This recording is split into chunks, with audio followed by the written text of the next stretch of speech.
د پښتو نړیواله ورځ مو مبارک شه.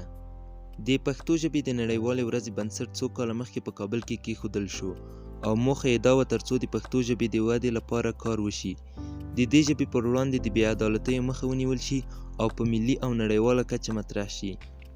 د یو هیواد وقار او ملي هویت د سترو ارزښتونو څخه یو هم د هغه هیواد ژبه ده چې د هغه په وسیله نورو ته د خپل کلتور او فرهنګ ور وپېژنو. د افغانستان د رسمي او لرغونو ژبو څخه د یوې خوږې او پرتمنې ژبې پښتو ورځ ده. زه هم په خپل وار د پښتو ژبې د ورځې د نمانځنو په پار د افغانستان ټولو درنو هیوادوالو ته او په ځانګړې توګه د دې سترې ژبې ویونکو ته هغه که د نړۍ په هر ګوټ کې وي مبارکي وایم. پښتو یوازې ژبه نه بلکې یو فرهنګ، دود او د ارزښتونو ستره تګلاره هم ده.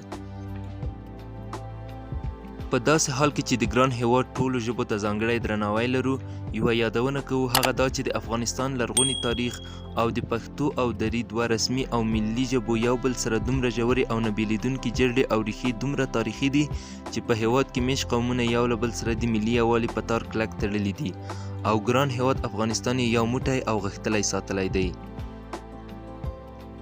تقریبا له نن څخه 8 کاله مخکې د پښتو ژبه په افغانستان کې له هر ډول محکومیت سره مخ وه، خو اوس یې چې هر کال د دې ژبې ورځ لمانځل کیږي، خلکو ته دا جرأت ورکړل شوی چې په خپله ژبه خبرې وکړي، ویې لیکي او پالنه یې وکړي.